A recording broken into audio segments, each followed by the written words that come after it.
प्रणिपात वासुदेव।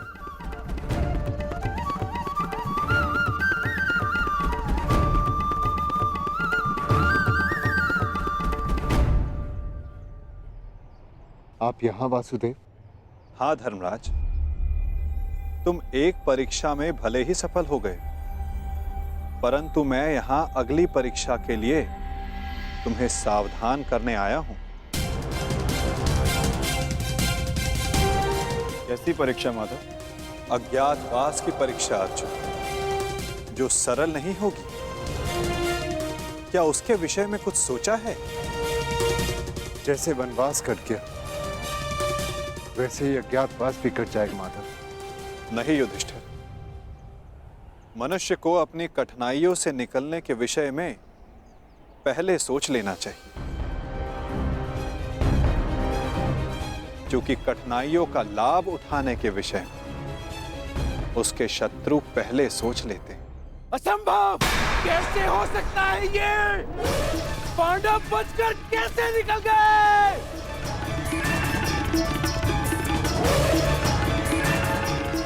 दिग्विजय प्राप्त कर ली, चारों दिशाएं जीत ली, परंतु हर बार पांडवों से क्यों हार जाते हो तुम? इतने सैनिक साथ थे, शकुनी तुम भी थे, फिर कैसे असफल हुए? कैसे?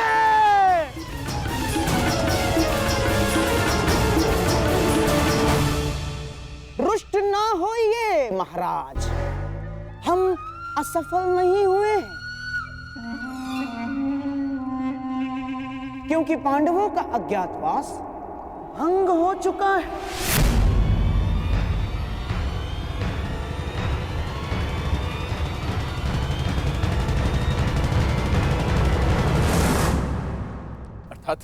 अर्थात ये महाराज कि अंगराज कर्ण ने पांडवों को अज्ञातवास में देखा था।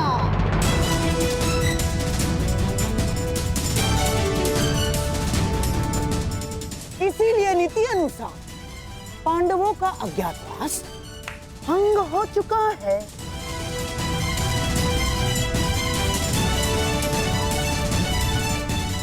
है ना कर्ण? क्या ये सत्य है कर्ण? तुमने पांडवों को देखा था?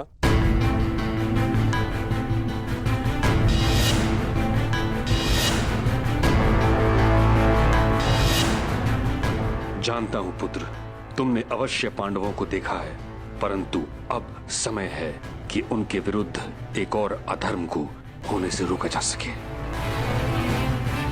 उत्तर दो कर्ण, क्या तुमने पांडवों को देखा था? जी, देखा था।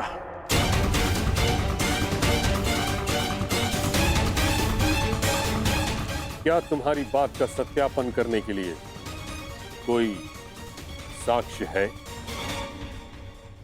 नहीं। ऐसा क्यों? जब तक सैनिक वहां पहुंचे, पांडव वहां से जा चुके थे और मैंने गांधार राज और युवराज को बताया था कि पांडव मेरे समक्ष खड़े हैं, परंतु उन्होंने मेरी बात का विश्वास नहीं किया और दूसरी ओर चले गए। गांधार राज, अज्ञातवास के नियमों के अनुसार साक्ष्य को कुरुकुल के किसी सदस्य का समर्थन होना चाहिए। अंगराज के साक्ष्य होने पर किसका समर्थन है उन्हें?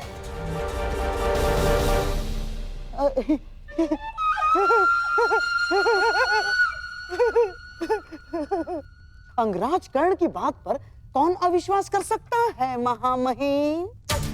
और उनके साक्ष्य होने पर स्वयं कुरुवंश के सम्राट दुर्योधन का समर्थन भी है, हैं? हाँ, मुझे अपने मित्र कर्ण के ऊपर पूर्ण विश्वास है।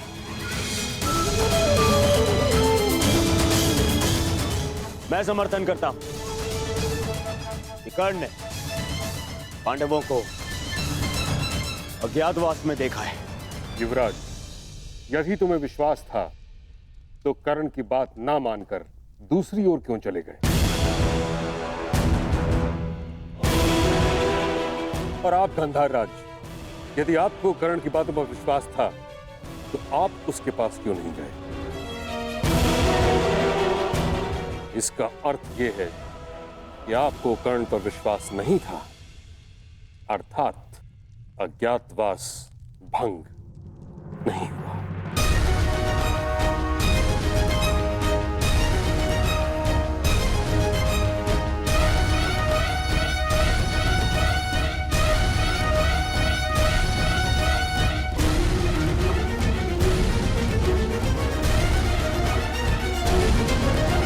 प्रश्न ये उठता है ताचरी कि अब किया क्या जाए? खोज, पांडवों की खोज के अतिरिक्त कोई मार्ग शेष नहीं, क्योंकि नियमानुसार पांडवों का अज्ञातवास किसी विघ्न के बिना आरंभ हो चुका है। अज्ञातवास में जाने का समय हो गया है, परंतु तुम सबके शस्त्रों को देखकर कोई भी तुम्हें पहचान लेगा। भीम की गदा, अर्जुन का गांडीव और तुम सबके अस्त्रों और शस्त्रों को देखकर तुम्हें कोई भी पहचान सकता है।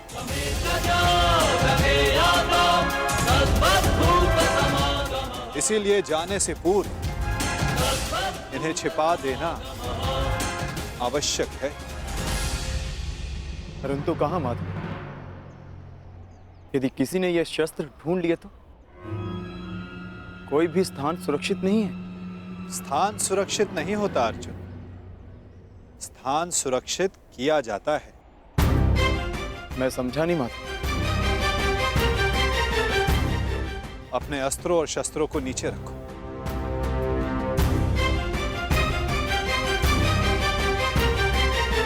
सखी, इस वृक्ष के पीछे श्वेत वस्त्र रखे हैं, उन्हें यहां लेकर आ जाओ।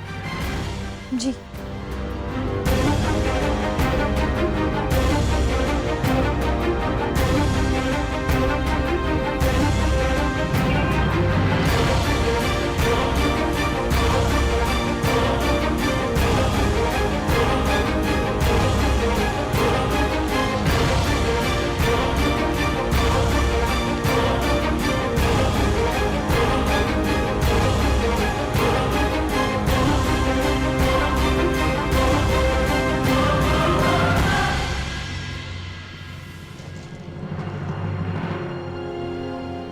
अब जो भी इसे देखेगा उसे यह प्रतीत होगा कि ये एक मृत शरीर है। कुछ लोग भय के कारण तो कुछ लोग घृणा के कारण यहां नहीं आएंगे। इस शमी के वृक्ष पर 1 वर्ष तक ये अस्त्र और शस्त्र सुरक्षित रहेंगे। परंतु अब सबसे महत्वपूर्ण प्रश्न ये खड़ा होता है कि अज्ञातवास में जाओगे कहां?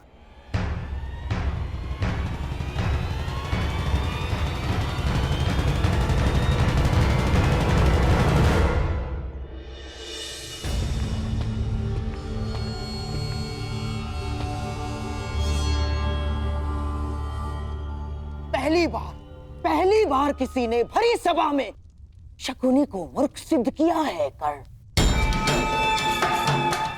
और इसका मूल्य तुम्हें चुकाना होगा। मैंने वन में भी सत्य कहा था और राजसभा में भी। मैं तुम्हें बस मामाजी, बस। एक दूसरे के ऊपर आरोप लगाने बंद कीजिए।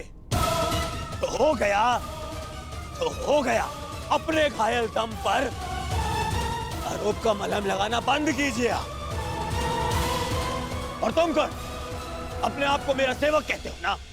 तो ठीक है, अब तुम मेरा आदेश मानोगे। जाके ढूंढो उन पांडवों को। केवल 1 वर्ष है मेरे पास, केवल 1 वर्ष। आर्यव्रत के सभी राजा या तो मेरे अधीन हैं और या मेरे मित्र। तो अब जाओ और ढूंढो इन्हें, गुप्तचर भेजो, जो करना है करो। परंतु मुझे सूचित करो कि पांडव कहां छुपे हैं। बस। जिस आर्यव्रत पर विजय पाने के लिए 12 वर्ष लग गए दुर्योधन, 12 वर्ष, वहां 12 महीनों में पांडवों को कैसे ढूंढ पाओगे तुम? अब हमें ये कार्य शक्ति से नहीं, युक्ति से करना होगा दुर्योधन। लीजिए, ये नई युक्ति आई, अर्थात मामाश्री। अर्थात पांडव किसी भी परिस्थिति में हमारे मित्र राष्ट्रों में नहीं जाएंगे ना। वो वहां जाएंगे जिन्होंने हमारी अधीनता स्वीकार तो कर ली है, परंतु जो मन से पांडवों के पक्ष में है। मन से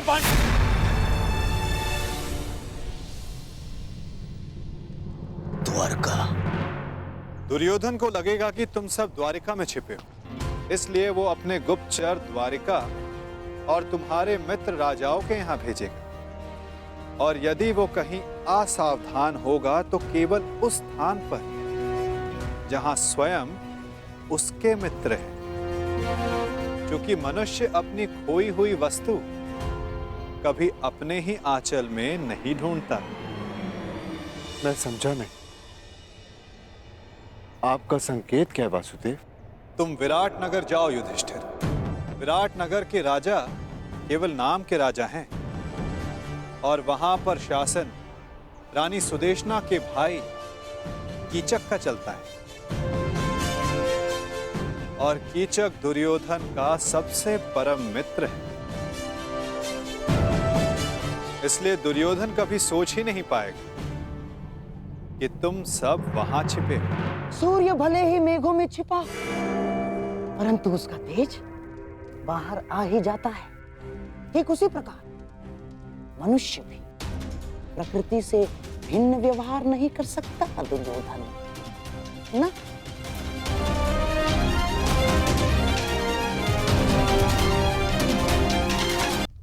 युधिष्ठिर धर्मराज है, इसलिए कहीं उपदेशक या मंत्री बना बैठा होगा। इस बार तुम्हें अपनी प्रकृति से भिन्न व्यवहार करना होगा युधिष्ठिर। तुम कंक के नाम से राजा विराट से मिलोगे और तुम वो कार्य करोगे जो तुम जीवन में कभी नहीं करना चाहते। तुम राजा विराट के साथ चौसर खेलोगे।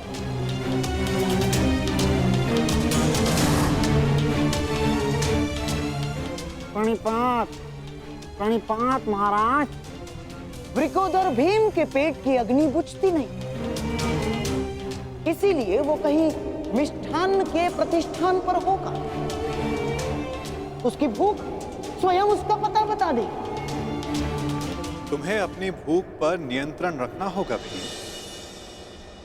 तुम वल्लभ बनकर विराट की भोजनशाला में काम करोगे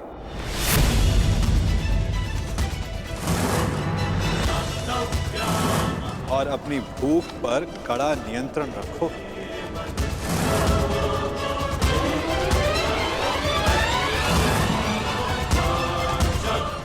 और अर्जुन, उस महाधनुर्धर का पौरुष कहां छिप सकता है ना?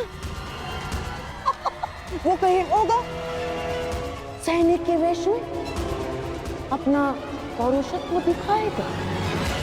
और तुम पार्थ, समय आ गया कि उर्वशी से मिले श्राप को वरदान सिद्ध करने का। तुम्हें 1 वर्ष के लिए अपने पौरुष को त्यागना होगा। नपुंसक बृहन्नल्ला बनकर तुम राजा विराट की संगीतशाला में कार्य करो।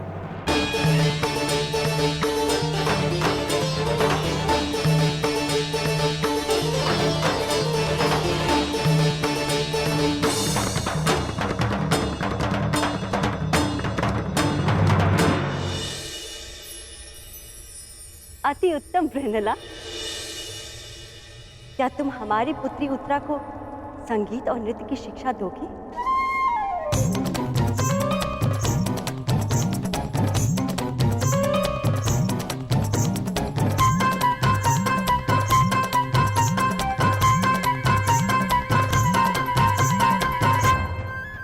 अवश्य महारानी, मैं आपकी अपेक्षाओं पर खरी उतरूंगी।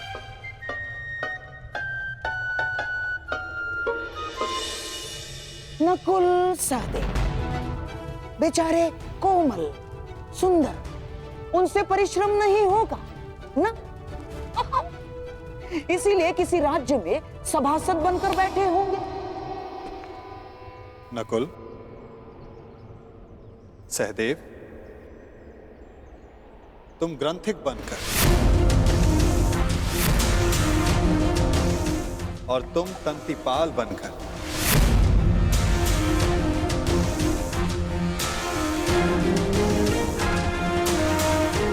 विराट नगर की गौशाला और अश्वशाला में कार्य करो।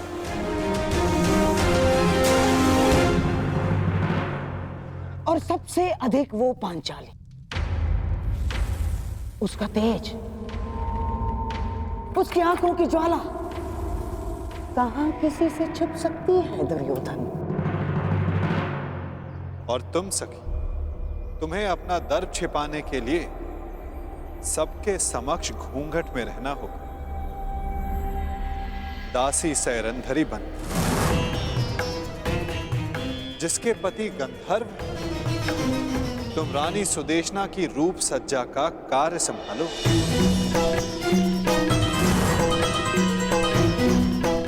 सायरंदरी, ये तो अति उत्तम है कि तुम सदा घूंघट में ही रहोगी, क्योंकि हम नहीं चाहते कि तुम्हारा रूप देखकर विराट राज्य तुम्हारे वश में हो।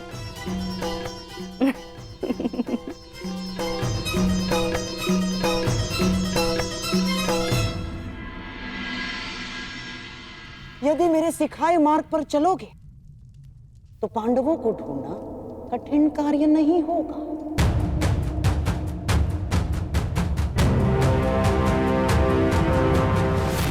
भूल कर रहे हो गांधार राज, पांडव पकड़ में नहीं आएंगे, क्योंकि वो वासुदेव के दिखाए मार्ग पर चल रहे हैं।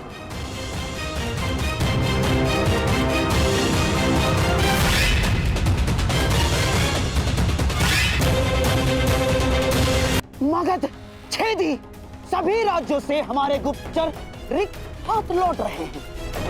कहीं भी किसी भी राज्य से पांडवों का एक सूत्र हाथ नहीं लग रहा है। क्या पूरे भारतवर्ष में नहीं है वो? इसे कहां अंतर्ध्यान हो गए हैं ये पांडव? युवराज की जय हो। मैं पांडवों की खोज में काशी गया था, पर काशी में भी पांडवों की कोई सूचना नहीं मिली युवराज। तुम्हारा साहस कैसे हुआ मेरे सामने आने का? कैसे साहस हुआ? कैसे साहस हुआ?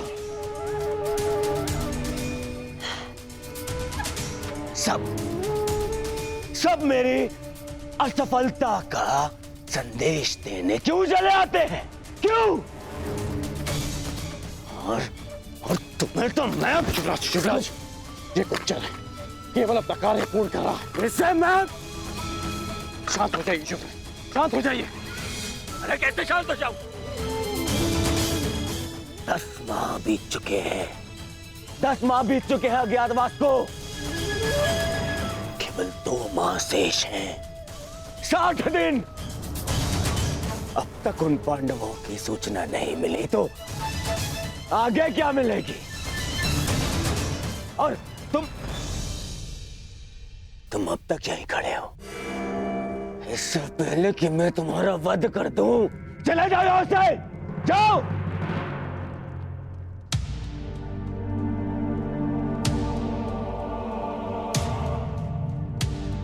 मेरी सफलता मुझसे दूर जा रही है।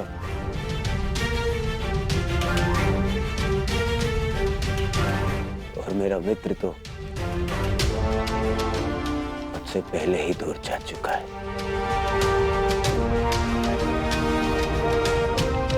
और सब कह रहे हैं कि शांत रहो, शांत हो जाओ, शांत हो जाओ। शांत होने की आवश्यकता है। कैसे?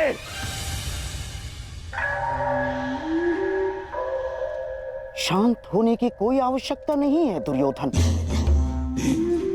क्योंकि मनुष्य का क्रोध ही उसके लक्ष्य प्राप्ति के लिए उसका उत्साह बढ़ाता है। परंतु हाँ, क्रोध ही दोधारी तलवार है दुर्योधन। नियंत्रण में रहे तो शत्रु का नाश कर सकती है, और यदि अनियंत्रित हो तो स्वयं को घायल कर सकती है। इसलिए तुम्हारी यह क्रोध शक्ति पांडवों को ढूंढने में लगाओ। और कहा मामा जी, कहां ढूंढा उन पांडवों को? हर ग्राम, हर नगर ढूंढ लिया, जहां संभावना थी वो हर राज्य ढूंढ लिया, परंतु वो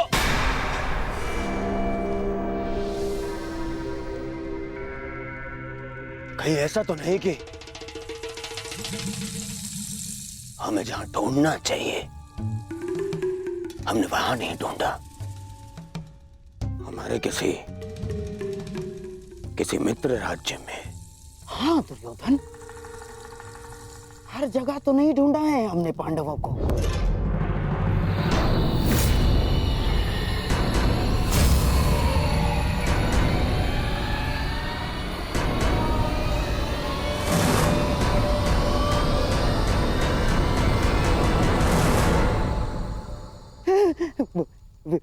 विराट,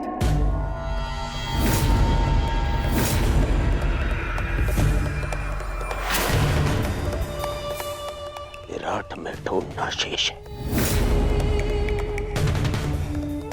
विराट हमारे अधीन है, और विराट का सेनापति कीचक तुम्हारा मित्र, इसीलिए हमने विराट में गुप्तचर भेजे ही नहीं। और अवश्य पांडव यही सोचकर विराट नगर में होंगे कि हम उन्हें वहां ढूंढेंगे ही नहीं।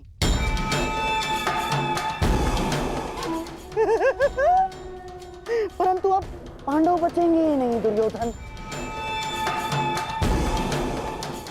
आज ही मैं अपने गुप्तचरों को विराट जाने की आज्ञा देता हूं, आज ही। नहीं, वहां गुप्तचर नहीं जाएंगे।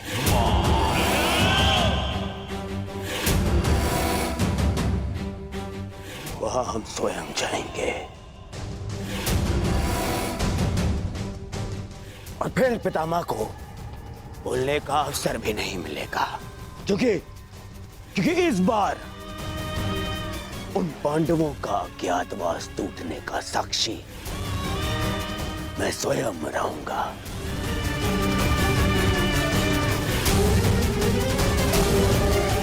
और फिर कीचक मेरा परम मित्र है।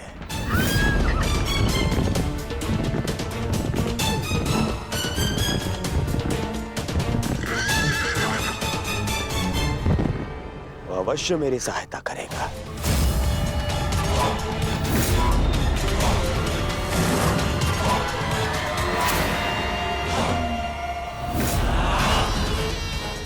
कीचक कहने को सेनापति है,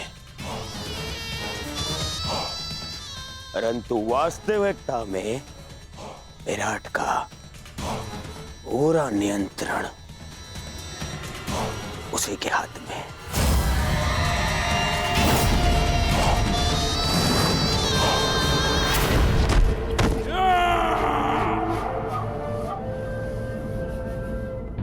और जब तक वो पांडव नहीं मिल जाते, हम कीचक के साथ विराट में ही रहेंगे।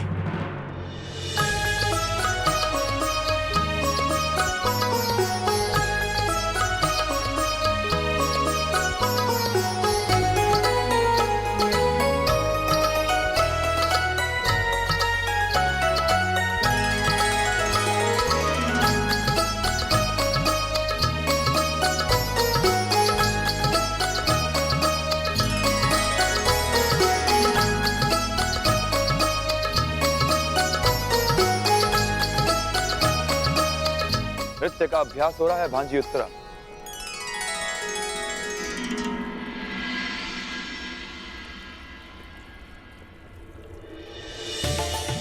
महावश्री, आप मेरे लिए उपहार लाए? अवश्य, अपनी प्रिय भांजी के लिए भला उपहार लाना मैं कैसे भूल सकता हूँ।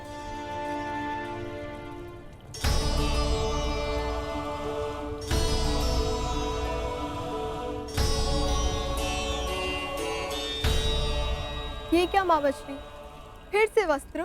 ये कोई साधारण वस्त्र नहीं है उत्तरा। कलिंग राज्य का सबसे श्रेष्ठ वस्त्राकार के हाथों का बुना मलमल है। जब आपको मेरे मनचाहे वस्त्र लाने ही नहीं होते हैं तो आप पूछते ही क्यों है कि क्या मंगाना है? आप भूल गए मैंने आपसे घुंघरू मंगवाए थे। मेरी प्रिय भांजी उत्तरा, शीघ्र ही तुम्हें किसी बड़े राज्य की महारानी बनना है। फिर तुम्हारे एक संकेत पे सैकड़ों नर्तकियां अपना कौशल दिखाएंगी। तुम्हें साधारण घुंघरुओं की क्या आवश्यकता है? होने वाली महारानी हो, अपने वस्त्र आभूषण पर ध्यान देना चाहिए। इस नृत्य और वादन में क्या रखा है, इसका कोई लाभ नहीं। क्षमा चाहती हूँ सेनापति महोदय, परंतु संगीत साधना शस्त्र साधना से कम नहीं होती। वस्त्र आभूषण शरीर सजाते हैं, परंतु संगीत मन को संतोष का आभूषण देता है। शस्त्रों से किसी राज्य को तो जीता जा सकता है, परंतु संगीत मन को जीतने का माध्यम है। यदि तुम उत्तरा की शिक्षिका ना होती ब्रेनला, तो मेरे समक्ष मुख खोलने का दंड मृत्यु होता। तुम्हें किन्नर हो, तुम्हें क्या भान की राज स्त्रियों का आचरण क्या होना चाहिए और राजपुरुषों का पौरुष क्या मांग रखता है? तुम तो ना पूर्ण पुरुष हो ना पूर्ण स्त्री। जाओ अपनी वीणा संभालो।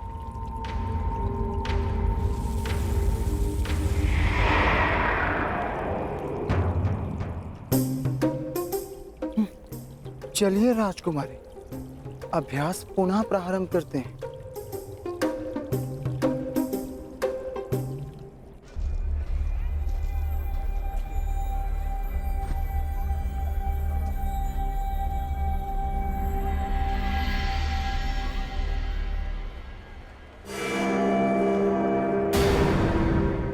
दुर्योधन, कहीं से हमारे यहाँ होने का आह्वान तो नहीं हो गया? हाँ भैया, सुना हस्तिनापुर के युवराज दुर्योधन आए हैं। हाँ, सेनापति कीचक के अभिन्न मित्र हैं और अब तो वे दिग्विजय भी कर चुके हैं। स्वागत है युवराज। आशा है कि पांडव यहाँ नहीं होंगे।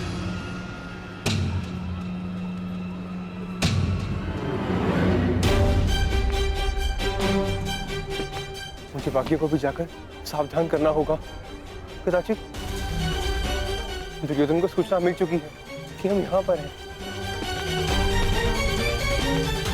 राजमहल की ओर बढ़ रहे हैं, अर्थात भ्राता युधिष्ठिर संकट में है। सर्वप्रथम मुझे उन्हें जाकर सावधान करना होगा।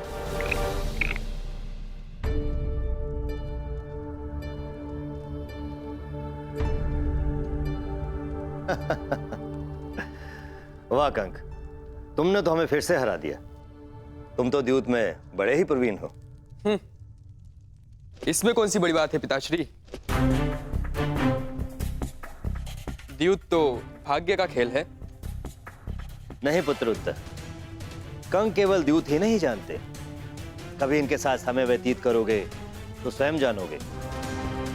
इन्हें नीति और दर्शन का बहुत गहरा ज्ञान है। कंक, कभी कभी राजकुमार उत्तर को भी तनिक ज्ञान दिया करो। मुझे उसकी कोई आवश्यकता नहीं, और वैसे भी राजकुमारों के लिए शस्त्र ज्ञान अधिक होता है, और जो कि मुझे मेरे मामा श्री कीचक भलीभांति सिखा रहे हैं। आप जानते हैं कंक महोदय, मेरे मामा श्री युद्ध में अपराजय हैं। उनकी तुलना महाबली भीष्म, बलराम और महाबलशाली भीम से की जाती है। देखना, मैं भी एक दिन उन्हीं की तरह बलशाली बनूंगा। नहीं राजकुमार उत्तर, एक महान राजा बनने के लिए बल से अधिक नीति और न्याय का ज्ञान होना अति आवश्यक है। प्रजा को कैसे सुखी रखना है, ऐसी भावना अधिक आवश्यक है। परंतु पिताश्री, बिना बल के प्रजा की रक्षा कैसे की जा सकती है? प्रणिपात महाराज, कुमार के धनुर्अभ्यास का समय हो गया है।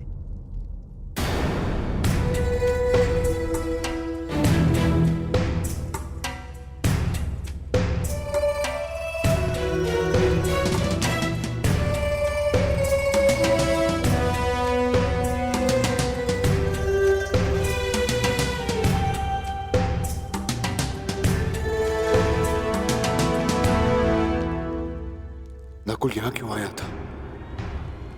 अवश्य कि वो कुछ विशेष बात करना चाहता है। बहुत चिंता है कंक।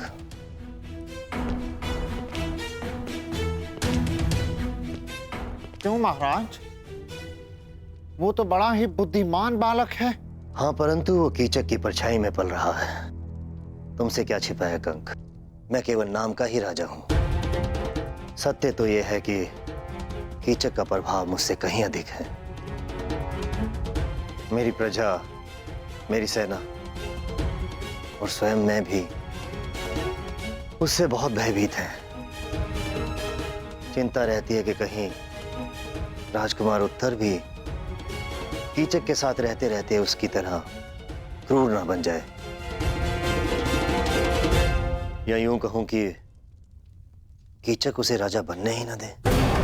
तो अपने पिता होने का कर्तव्य निभाइए महाराज। उत्तर को कीचक से दूर रखें, उसे अच्छी संगति दे महाराज। वही तो करने में समर्थ हूं कंक। मेरा किसी पर कोई नियंत्रण नहीं। मैं केवल राजमुकुट पहनता हूं। वास्तव में राजा की शक्तियों का उपयोग तो कीचक ही करता है।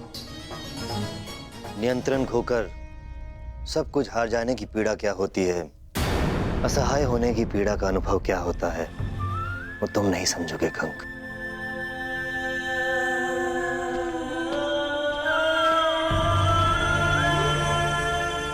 जी महाराज।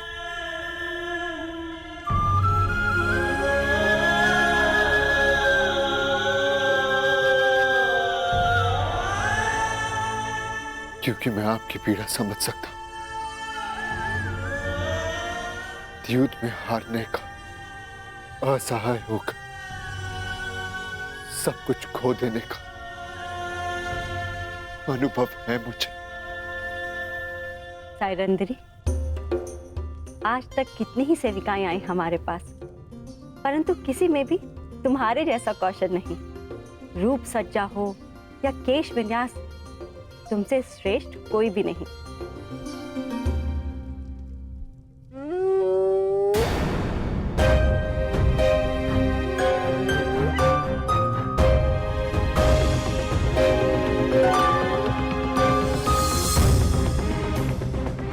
श्रृंगार पूर्ण हुआ महारानी, आज्ञा दीजिए, बहुत काम शेष है। अरे अभी कहाँ? हमें हमारे अन्य आभूषण कौन पहनाएगा? जी। उपहास कर रहे हैं हम।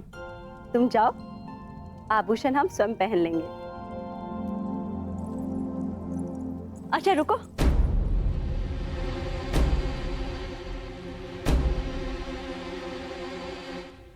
एक बात बताओ। हम कब से तुमसे एक प्रश्न पूछना चाह रहे थे।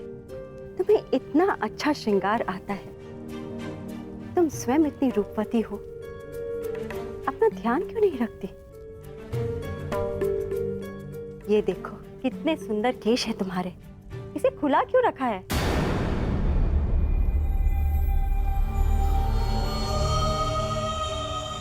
मेरे खुले केश आप पांचों को मेरे अपमान का स्मरण दिलाते रहेंगे।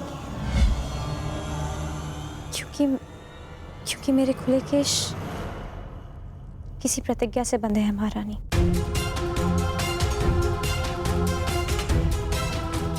ऐसी कौन सी भीष्म प्रतिज्ञा है कि इतने सुंदर केश बांधे भी ना जा सके? महारानी की जय हो। सेनापति कीचक पधार रहे हैं। कीचक हमारा भाई? वाह, एक और विजय कर आया। हमें शीघ्र ही तैयार होना पड़ेगा। एकांत, मैं तुमसे श्रेष्ठ हूँ? नहीं, मैं हूँ। तुम्हें वीणा बजाने और नृत्य के अतिरिक्त आता ही क्या है? राजकुल के सदस्यों को युद्ध ज्ञान होना अधिक आवश्यक है। हाँ, बड़ा आया योद्धा। तुम्हें ठीक से तलवार पकड़नी तो आती नहीं है। अच्छा, मुझे सब आता है। चलो कौन श्रेष्ठ है इसका निर्णय इस प्रदा से हो जाए। मेरे साथ अश्वरोहण की चुनौती स्वीकार करती हो? हाँ हाँ चलो, तुम्हें दिखा भी दूंगी कि मुझे वीणा बजाने के अतिरिक्त बहुत कुछ आता है। सावधान रहिएगा राजकुमारी। हाँ।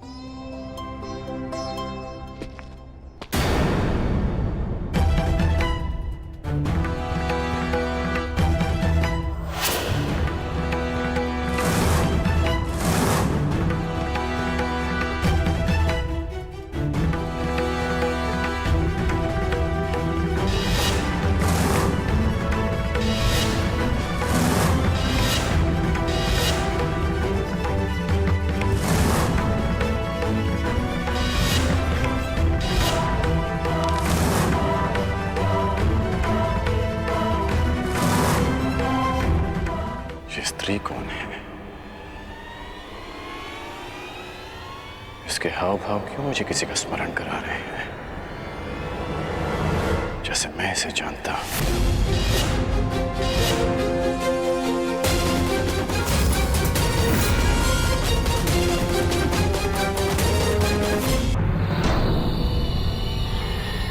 ये स्त्री कौन है? इसके हाव भाव क्यों मुझे किसी का स्मरण करा रहे हैं, जैसे मैं इसे जानता हूं।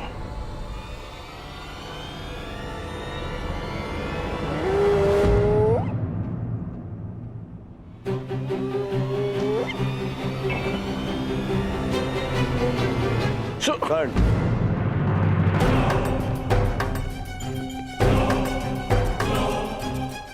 कर्ण, कीचक का संदेश है।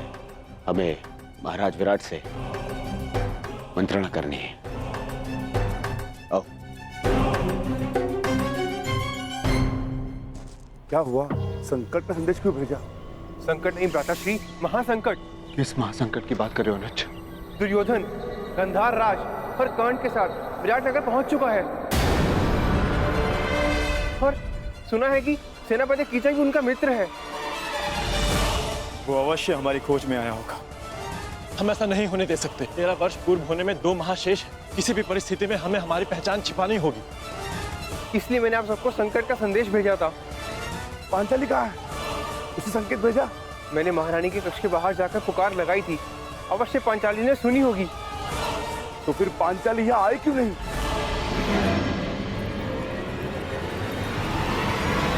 सैरंद्री, राज्यसभा में कुछ अतिथि आए हैं। उनके स्वागत के लिए पात्र वहाँ रखवाने हैं। क्षमा करना, मुझे कुछ विशेष कार्य से जाना है। सहायता करो ना सैरंद्री। अचानक से वो लोग आ गए और दास कम पड़ गए हैं। बड़ा ही आभार होगा। परंतु वो रताशे ये राज्यसभा में ले जाओ, मैं अभी आती हूँ। चलो चलो जल्दी करो, महाराज रुष्ट हो जाएंगे। चलो। पांचाली इस समय महारानी की सेवा में, हो सकता है उसे यहाँ आने का अवसर न मिला हो। यही तो चिंता है ज्येष्ठ, कि पांचाली महारानी की सेवा में है। यदि पांचाली को महारानी ने बुलाया तो उसे राजसभा में जाना होगा। ठीक कहा तुमने अनुज, बिल्कुल ठीक कहा। पांचाली को दुर्योधन की दृष्टि से बचाए रखना अत्यंत आवश्यक है। ये मेरा उत्तरदायित्व है कि मैं पांचाली को राजसभा के समीप न आने दूं। अर्थात आपको दुर्योधन के समीप रहना होगा भ्राता। हाँ, पांचाली को पहचाने जाने से बचाना है तो मुझे ये जुआ अवश्य खेलना होगा। हम पांचों में से मैं ही हूं जो विराट राज के निकट जा सकता है। महाराज, हस्तिनापुर के युवराज ऐसे ही नहीं बन गए हमारे मित्र दुर्योधन। बड़ा बल है इनकी गदा में। विराटनगर का सौभाग्य है कि ये हमारे यहाँ अतिथि बनकर आए। अरे बस मित्र, आवश्यकता से कुछ अधिक ही प्रशंसा कर रहे हो मेरी मित्र। परम मित्र।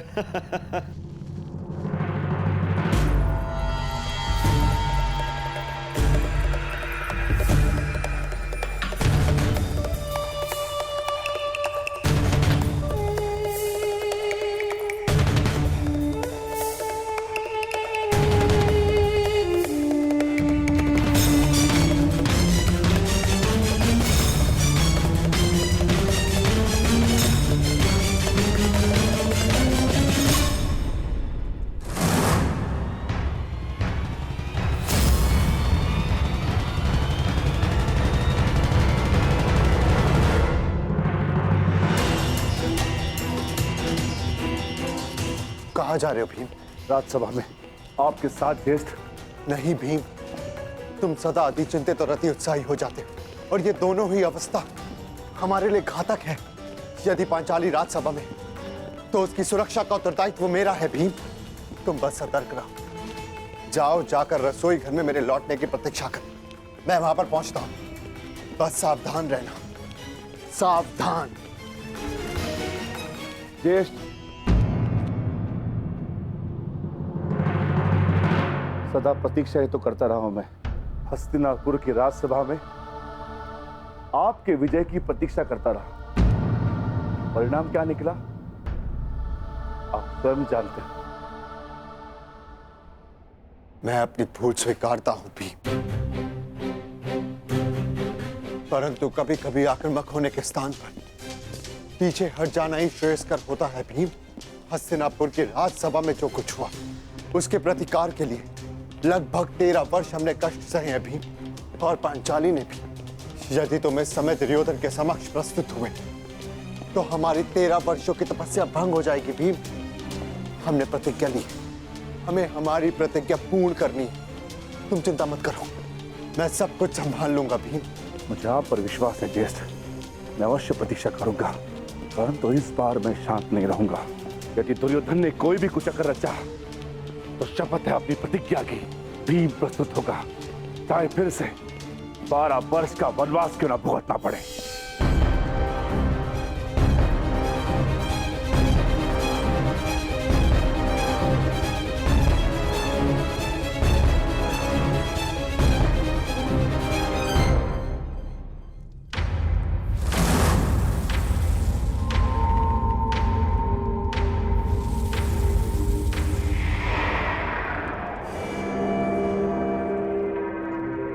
तुम्हारा मित्र कुछ ज्यादा ही रुचि दिखा रहा है उस दासी में दुर्योधन।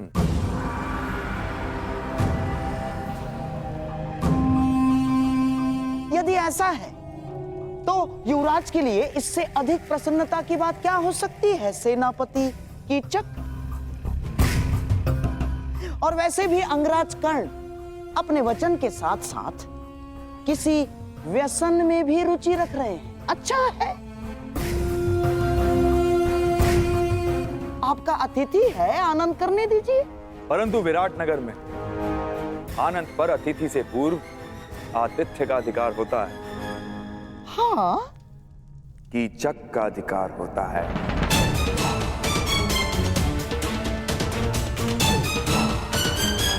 है ना राजा? दासी, तुम पहले हमारे समक्ष आओ।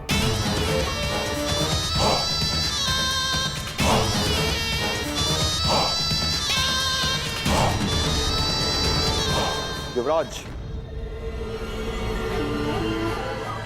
दासी, पहले हमारे पांव धो। सुना नहीं दासी? सेनापति कीचक पुकार रहे हैं।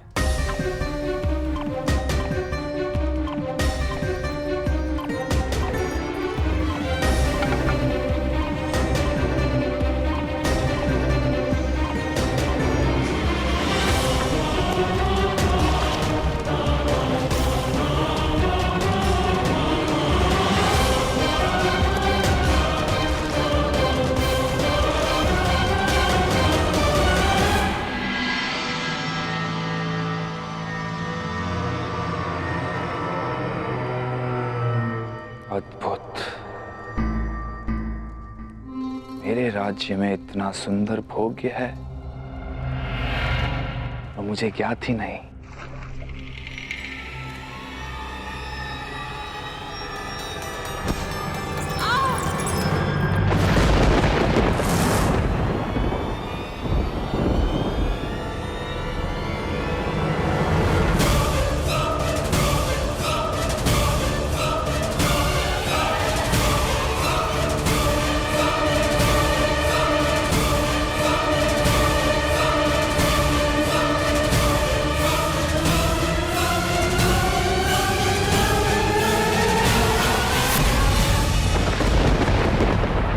दासी,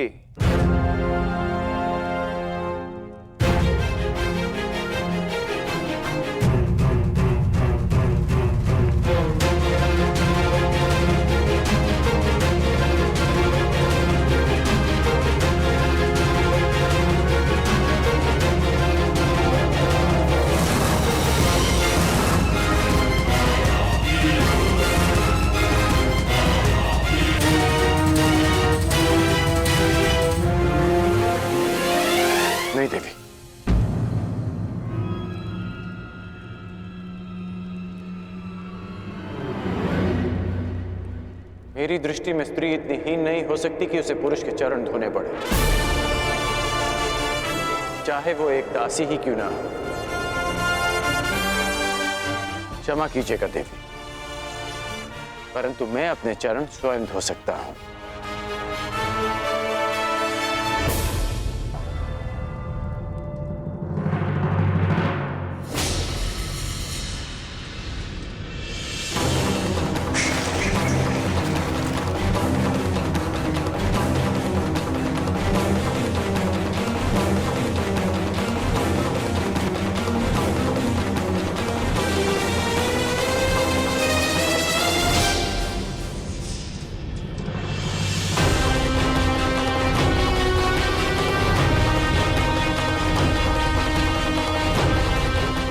शीघ्रता भी क्या है सुंदरी,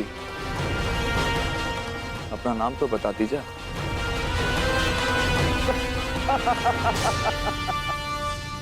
मित्र कीचक, तुम्हारा दुस्साहस बहुत मनोरंजक है।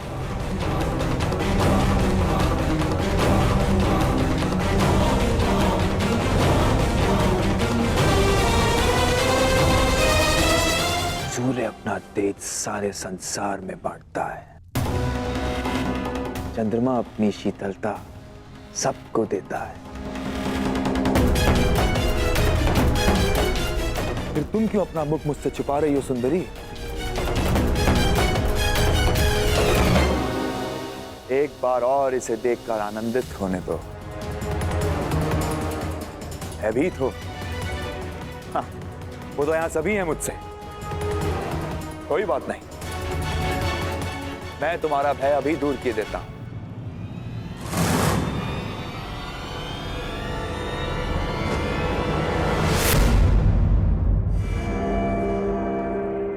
ओहो, विरोध करना भी जानती हो? अच्छा है, विरोध करना सुंदरियों का एक गुण है, मुझे अच्छा लगा।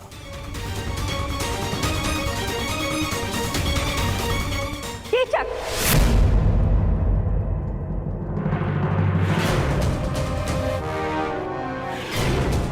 सैरंदरी हमारी सेवा में है और सुरक्षा में भी। उसकी सुरक्षा का वचन दिया है हमने।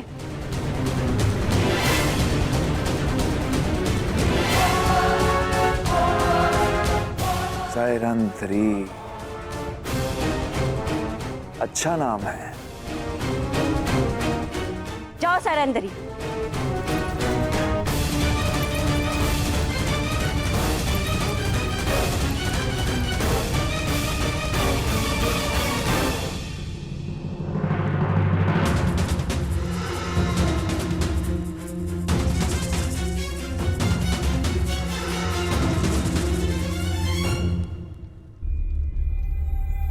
पांचाली तो उनके साथ गई थी, तो फिर कहाँ रह गई?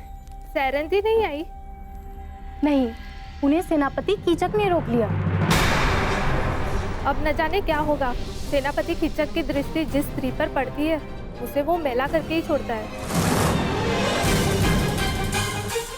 क्षमा करना ज्येष्ठ, परंतु अब मैं अपना वचन नहीं निभा पाऊंगा।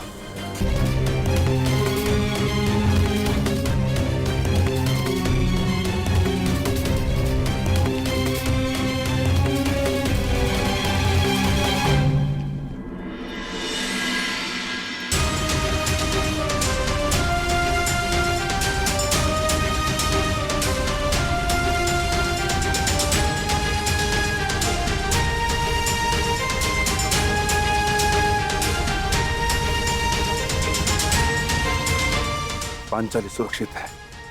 ज्येष्ठ ने अपना उत्तरदायित्व पूर्ण किया।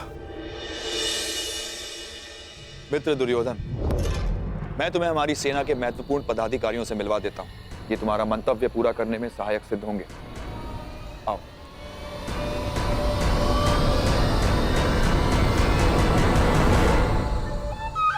अंगराज, आप कृपया बाहर प्रतीक्षा कीजिए।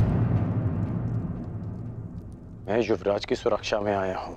हाँ, तो युवराज का ही आदेश है। सेनापति कीचक के साथ वो एकांत में बात करना चाहते हैं। और हाँ, यदि आवश्यकता होगी सेवकों की तो आपको बुलावा भेज दिया जाएगा। कृपया प्रस्थान करें।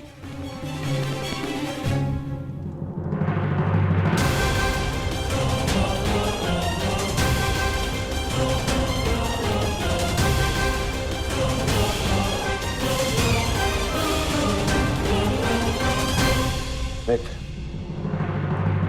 हमने उन पांडवों को हर स्थान, हर दिशा में ढूंढा है, केवल विराटनगर शेष है। यदि तुम्हारी सहायता ना मिली तो 2 माह पश्चात ही हस्तिनापुर पर महायुद्ध का संकट मंडराएगा और वो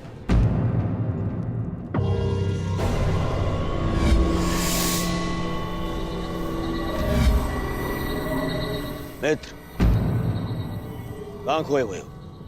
तुम सुन रहे हो ना? हाँ हाँ, कहो मित्र। तो सुनो, केवल ये विराट नगर है जहां हमने हमारे गुप्तचरों को नहीं भेजा है, और हमें संदेह है कि वो पांडव यहीं विराट नगर में छुपे हैं। अब मैं तुम्हारी सहायता से उन पांडवों को ढूंढ निकालूंगा।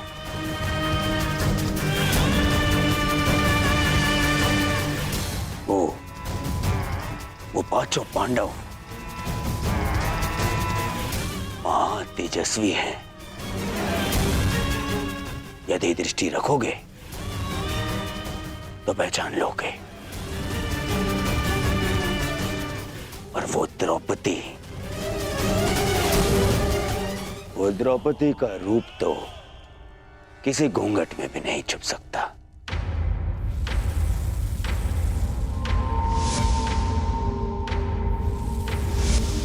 हाँ, कुछ सुंदरियों का रूप तो कोई घूंघट नहीं छिपा सकता। रूप के अतिरिक्त तर्क की भी कमी नहीं है उस 5 पतियों वाली में।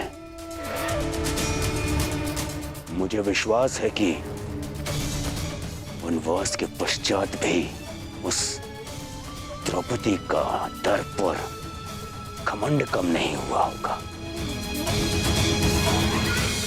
मित्र दुर्योधन, सुंदरियों को ढूंढना, उनका भोग करना मेरी रुचि का कार्य है। मित्र दुर्योधन, निश्चिंत रहो। अब तुम यहां आ ही गए हो तो पांडवों को यहां से अपने साथ लेकर जाओगे। परंतु क्या विराट राज इस कार्य के लिए सहयोग करेंगे? विराट राज केवल मुकुट पहनते हैं, गांधार राज यहां की चक्का चलता है। इसलिए मेरे वचनों को आप राजन के वचन समझें। मैंने कुछ अनुचित तो नहीं कहा ना राजन?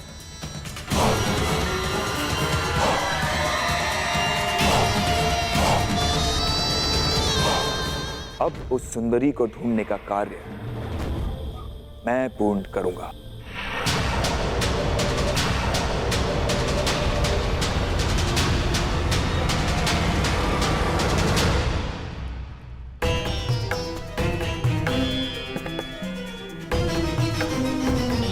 मुझे विश्वास है कि युवराज दुर्योधन कीचक का समर्थन और सहयोग लेने की चेष्टा करेंगे। कदाचित पांडव मेरे समक्ष होते तो मैं उन्हें सावधान कर पाता, माता कुंती को दिया वचन पूर्ण कर पाता मैं।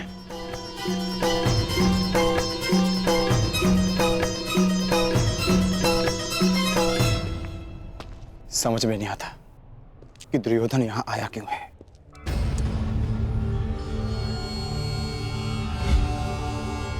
ये तो वही है जिसे मैंने कुमार उत्तर का धनुष उठाते देखा था।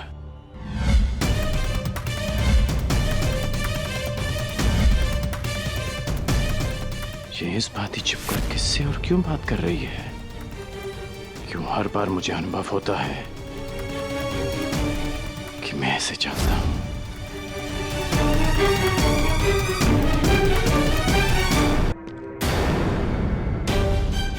ये तो वही है जिसे कल मैंने कुमार उत्तर का धनुष उठाते देखा था।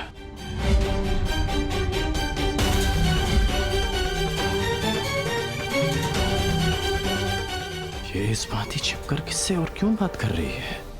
उसकी ये यात्रा कीचक से मिलना है या फिर उसके पीछे हमारी खोज? दुर्योधन यहाँ आया है तो मंतव्य शुभ नहीं होगा। तो फिर एक बार ज्येष्ठ आ जाए, हमें उनसे मंत्रणा करनी होगी। वो भी सभा में उन्हें ज्ञात होगा कि दुर्योधन हमें पकड़ने के लिए क्या षड्यंत्र रच रहा है।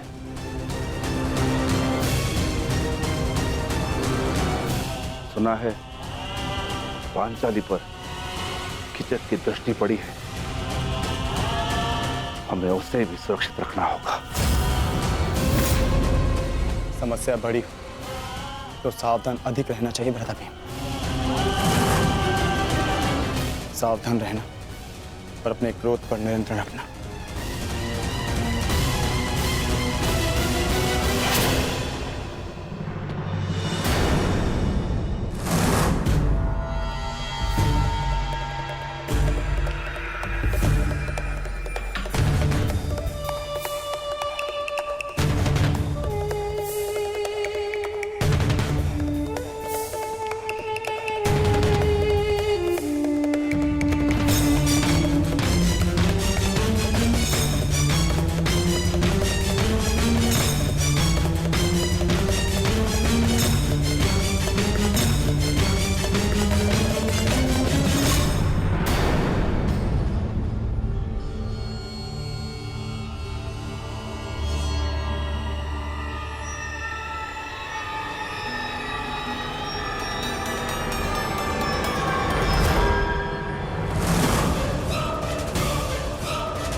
क्षमा करें अतिथि महोदय, यहाँ से आगे विराट राज परिवार के अतिरिक्त किसी भी पुरुष को अंदर जाने की अनुमति नहीं है। ये महारानी सुदेशना का निवास है। क्षमा करना, मैं अपना मार्ग भटक गया था।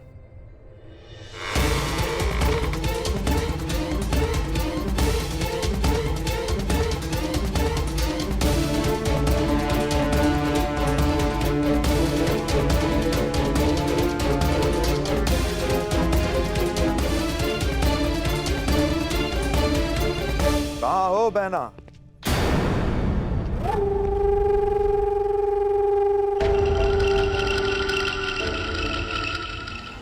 अरे सुदेशना यहाँ नहीं है, परंतु शुभ है कि तुम यहाँ हो।